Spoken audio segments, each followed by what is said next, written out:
Tunay na kaibigan, sila yung mga kaibigan na hindi mo pa inaalok kumukuha na ng pagkain. Magpapayak sa'yo sa kakatawa kahit sa mga walang kwentang joke. Road trip, lap trip, food trip, bad trip, kahit anong trip man yan, sasakyan nila. Feel at home rin yan sa bahay mo. Tapos kapag masaya, naku, i-ready mo na yung braso mo sa walang sawang paghampas. Daig pa niyang mga yan yung magulang mo kung pagalitan ka.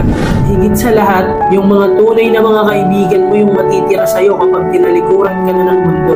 Yung magkakantahan kayo kahit sintonado. Walang pake, basta masaya lang. Ang tunay na kaibigan, kahit busog yan, kapag nanlibre ka, kakain pa rin yan. Yung problemado ka na nga, bibigyan ka pa ng mga walang kwentang advice, papangiti ka lang. Sa tunay na kaibigan mo lang mararanasan yung priceless na kasiyahan. Tawanan, kulitan at asaran. Di man perpekto yung mga yan, pero perpekto ang moment kapag kumpleto kayo ng mga yan.